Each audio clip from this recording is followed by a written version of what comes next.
Thank you. Um, Ms. Geeta Menon, Dr. Suresh Sinha, Mr. Rashmi, Mr. Manjit Singh, ladies and gentlemen, it's a privilege to talk in this forum.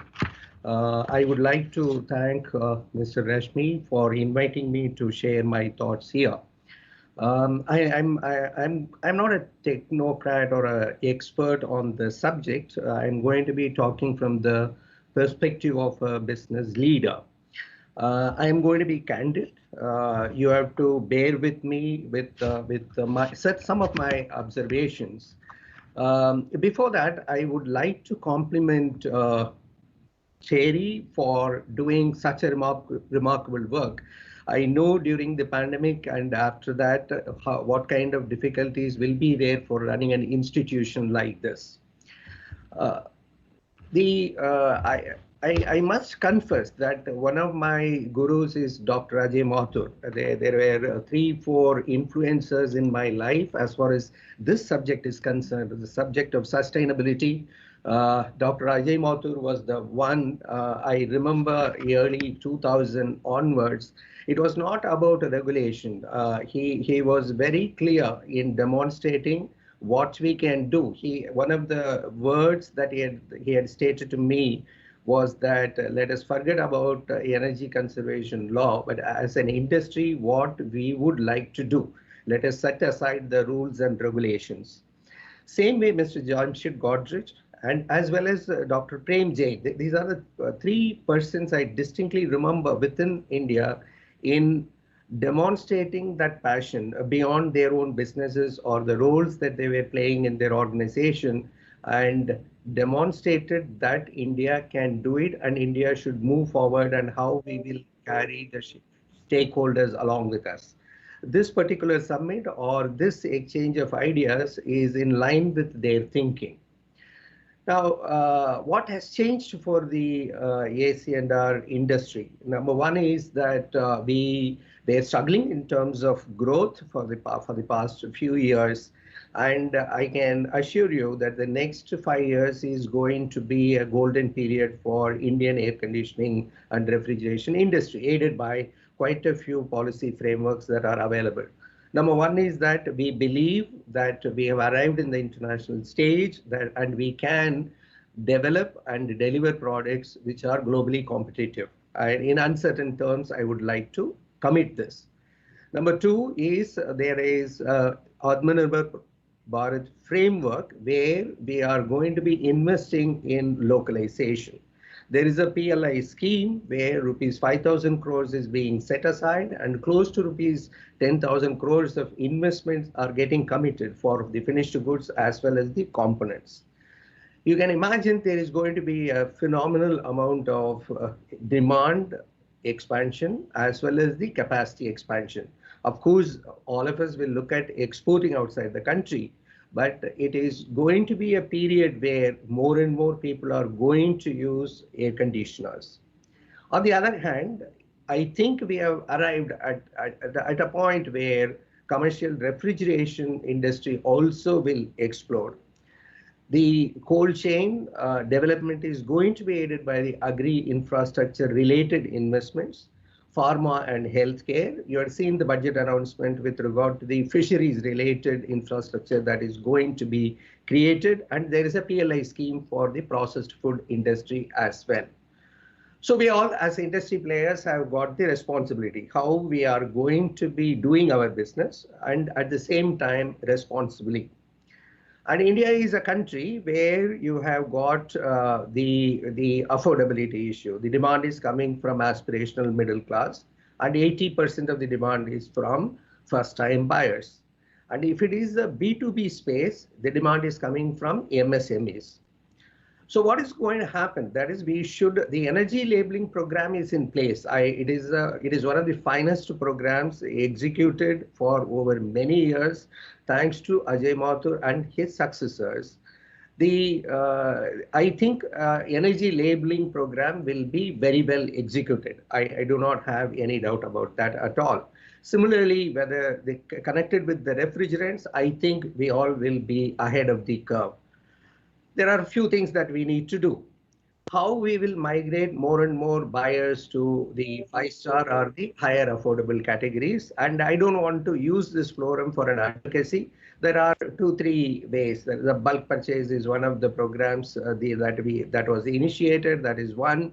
And indeed, we should look at the Rama is currently working on how it will be, in fact, not only revenue neutral, revenue surplus if we were to make five-star or five-star inverter air conditioners at least at an affordable tax rate. Now, as far as the commercial refrigeration is concerned, also the labeling program is commencing, and I think industry will be able to meet those standards. Now, it is not just the equipment, and there are many tech experts who will be speaking to you, and the program itself covers that subject as well. How the air conditioners or air conditioning equipment and systems will be installed and maintained. I think we are lagging behind there.